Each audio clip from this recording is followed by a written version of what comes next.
Hi, I'm Dan Kreiness, host of the Leader of Learning podcast, a part of the Education Podcast Network, just like the show you're listening to now. Shows on the network are individually owned and opinions expressed may not reflect others. Find other interesting education podcasts at edupodcastnetwork.com.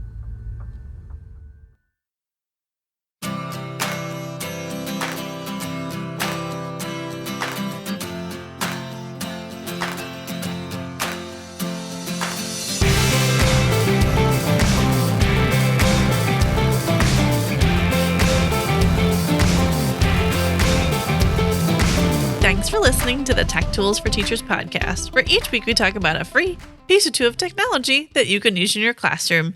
I'm your host, Shanna Martin. I'm a middle school teacher, technology, and instructional coach from my district. And I'm our producer and husband, Fuzz Martin, and it seems like I've been podding for life. Not coding for life. Coding for life. Oh, Hi. I recorded you singing, by the way. I might drop that in the show. Then they'll get where we're coming from with our intro today. Yeah. That's fun. Sometimes I sing about my tech tools there. So get yourself amped up for get a positive smile on your face, get rolling. Sometimes I write songs about tech tools. Yeah. Exactly. About free tech tools that you can use in your classroom. Yes. So we are here. We're in March. We are cruising through this year. Coming up on spring break. Next week is spring break. Woo! Woo! It's spring break for you. Like all of our family members seem to have different spring breaks. Correct. Very much so. Yeah. They are not consistent. So everybody just kind of gets a little time off to themselves. Basically. When the 7-year-old's home by herself because everybody else is back at school. Right. She won't be. She won't. I was kidding. It was a joke. No, she won't be.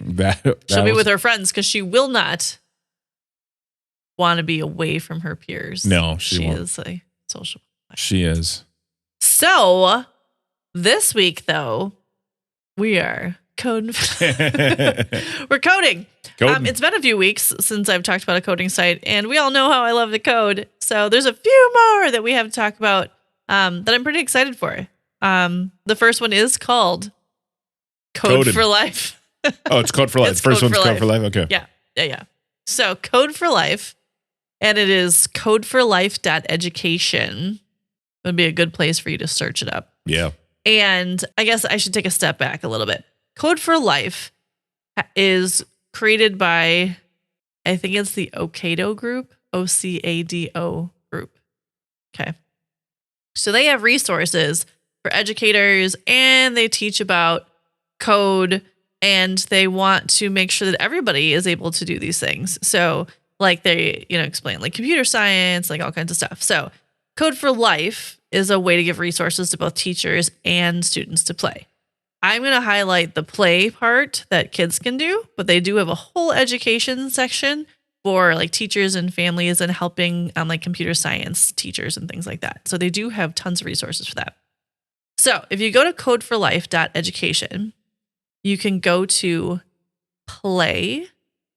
And when I'm about to be distracted, aren't I? Yes, you are. So go to codeforlife.education. The screen is divided and you give your kids this option, like educate for teachers, blue, play for kids. Click get started. And then what's really cool is, it'll explain Rapid Router to you, but play Rapid Router now. Like the kids can just click right through. But what I really like, it starts in Blockly, okay? And then it introduces you to Python. So it walks you through like from Blockly to Python all in one place versus like pick one or pick the other. Like this will kind of walk you through. But what I like is like it gets you started. It like shortest route, like how you're going to get there. It gives you the vocabulary that kind of like this lesson's going to teach you about loops and repetitions. Like these lessons, I should say, there's more than one. Like getting started is levels 1 through 12. Loops and repetitions is going to be levels 19 through 28.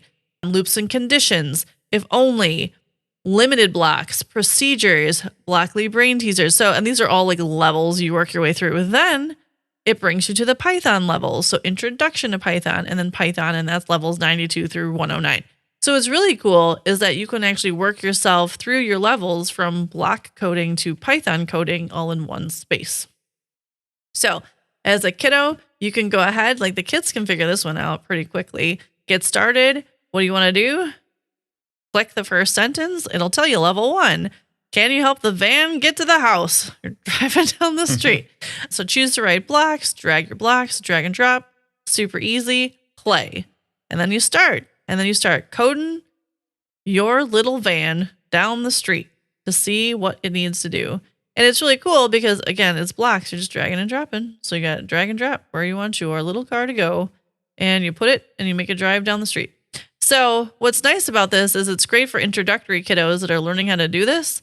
But then also, like, there's hope for kids that are moving through quickly if they're able to, like, advance. Like, they can just keep moving up the levels and keep working and trying on things. So it's kind of fun. So go ahead and drop your code in, start with your little van. Today, move forwards, hit play, and oh, look, my van drove down the street. Woo! And I got some coins. So it's really kind of fun. It's a great way to get kids started in coding, and it connects nicely to then Python to keep them moving forward and challenging them. Great. Are you driving a van right now? I am. Yes. And it's really cute. Like, it's very, like, easy to understand for kids. It's also colorful, and it's very, like, you got a little van on the street, and then you keep adding things to the street, go to the next lesson. You just go back and forth and go ahead to the next step. So there you go. You got all kinds of fun things to do in Code for Life, starting with driving a van down a street with block coding. Ta-da! Wow. I'm just Cranking through. I'm cranking through. Nice. I'm pretty much a master coder now. Cool. Why don't you try some Python instead? What I like is like Python gets to, like, your traffic lights and your intersection stuff. Anyway, you can definitely register, create yourself a login. As a teacher or a student, students can have logins, so then they have access to their things. You can have class codes, all that kind of stuff. So Code for Life, check it out. It has a great collection of resources for teachers, whether you are a computer science teacher or if you're just teaching some coding in your classroom. They also have a multiplayer game that you can register for as well. And there's different stages for computer science for that too. So that is another way you can connect that into computer science too. So Code for Life, very fun to start our coding and getting our kids going on that one. Yeah. I might be playing this for life, you know? No? Okay. Well, I have another site to talk about because when we're talking about coding, I always like to share things that are going to be for our younger students and then for some of our older students. So the second app or second website, I should call it, you might be more interested in just because of the challenge. So it's called CodinGame. CodinGame. Like, CodinGame. CodinGame.com. CodinGame. It's CodinGame. Okay, CodinGame. CodinGame. Hey, what you doing today? You're coding. I'm coding. Wow, we are on a roll today.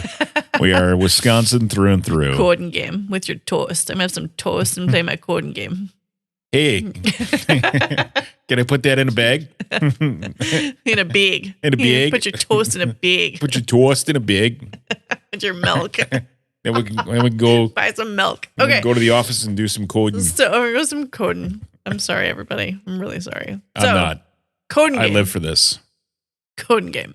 What's really cool about this? So this site is set up for, I would say, students that are very familiar with coding. Yeah. Like, they need to have some background. But what's really great is it gives them the background. Like, if you were a developer, there's a developer mode to be working in. So it is not just like block coding. It's not just like simplified. This is like real coding. Oh, yeah. Okay. So they have results like find out what hiring looks like today, like technology salaries. Like, they even have like tips on how to get hired as a coder, which is awesome. So that's cool. Yeah. And you choose if you're a developer or if you are like searching for coders or if you are a coder and you're practicing. So there's a whole like onboarding process with this. You don't have to go through the whole thing, and you can be a part of the community. Again, this is older students. I would say upper middle, high school. I mean, some really strong middle school coders. There is like they can join the community and have stuff like that. But also, so what they do is they throw out these like coding problems and then you have to solve them. So like CodinGame lets you improve your coding skills in games, and then it tests out your ideas as you code through. So you can be like solo or multiplayer code games as you're creating them, and then it has you practice certain skills and then go through and test them out as you're building as well, which is pretty cool. And so you can choose your programming language, which they have a whole list of programming languages. Yeah, I see that. That I am not familiar with. Like I know Python, I have some Java, but then C, C#, C++, PHP, Ruby, a whole bunch of them. I don't have the here's TypeScript. the list. Yeah. I mean, there's probably 20 different ones in there. So which is really cool because it's going to give you it really gives students exposure besides the basics that they're always seeing, which is awesome. And so then it first I picked Python because that's what I'm familiar with, and it will give you your program. I picked Python too. Oh, fun. Look at us. So your program must destroy the enemy ships by shooting the closest enemy with each turn. On each turn, it tells you how to set your code with enemy versus destroying, and then it tells you what to do within the code. But then within the game, you got to put it in the right spot. So you got to make sure that when you're putting your code in, that you're putting it where it needs to go, and that you're following the directions. And then they have you test it out, which is pretty cool. So achievement unlocked. What's the next button? Yay me. I can move on. But it's really cool because the graphics are very authentic looking. Yeah. And the code, watching yourself code is very cool. You can play the different test cases. You can submit your own, how you would set things up. There's all kinds of ways, and you work your way through. You can do all of this. The onboarding is just basic. This is how to set things up here. And then you can go in, and there's all kinds of ways to create and set and practice all types of code. So if you are super familiar with Python and you want to try something totally different, you can click on that button, change it out, and I'm going to try out Ruby coding. Cool. Great. I don't know what that means. Yeah. I mean, I'd have to read about it. So that was the original language that Twitter was written in. Really? Ruby on Rails. Yep. Fun fact. Yeah. So there's just all kinds of cool. So anyway, so CodinGame really gives you exposure to upper level coding, looking at what else is out there, being a part of this forum and kind of making connections with other coders and things like that. And the best part is it's all free, which we love, because if we can expose kids to coding, especially at upper levels, and being exposed to this is what your job might entail later on, and what does this look like, and here's all that kind of stuff is pretty cool. So I say check it out. There's a lot of options that they can choose from, and it's a very cool site to work with. When you're in the homepage and you have your little, dashboard, your students can stay anonymous. They don't have to sign everything in. So if you want your kids to stay anonymous, I suggest they do so. They can connect with friends on this, so that is something just to be aware of. And I also appreciate employers, screen developers, this is an assessment that you could test out. This is what you get assessed on if you're going to be a developer and you want this to be your job. Try it out. The fact that this connects with real world skills, I think is awesome, because there is so much coding out there in the real world. What a great way to expose kids to practicing coding. And then also this connects to real world people that also are developers and things like that. So CodinGame. So it's coding. It's code without the G. Without the G. CodinGame. CodinGame.com. CodinGame. Yeah. .com. It's they took coding and game and they got rid of one of the G's in those two and just smashed them together. Like an app smash. It's like an app smash. Schnaz. Yeah. Nice. So Code for Life, CodinGame. Go get some coding done. You gotta and you get all spring break to do it. You got an extra week here because we'll take a week off, a little break here, and you can code. And then I want to hear about all the coding, and maybe we'll report out on the coding that we've done over break. I think that's a good idea. Or what you're doing right now. What am I doing right now? I assumed you were coding. I was coding. Were you playing a game? Yeah, I was playing a coding game. Nice. Hooray. Got some extra XP points. Good work. Yeah, experience points for those of you who don't know. Oh my goodness. Well, thanks for tuning in. This has been the Tech Tools for Teachers podcast. If you ever have any questions, you can find me on Twitter at SmartNWI. And if you want to get more information on the links to the technology discussed in this episode, visit smartandwi.com.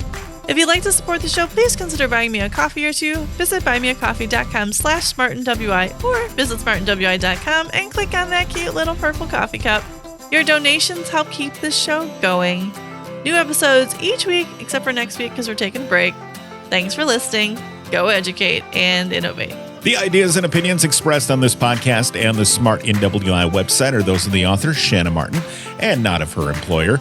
Prior to using any of the technologies discussed on this podcast, please consult with your employer regulations. This podcast offers no guarantee that these tools will work for you as described, but we sure hope they do. Coding for life, coding for life. Coding for life, coding for life. Enjoy your spring break.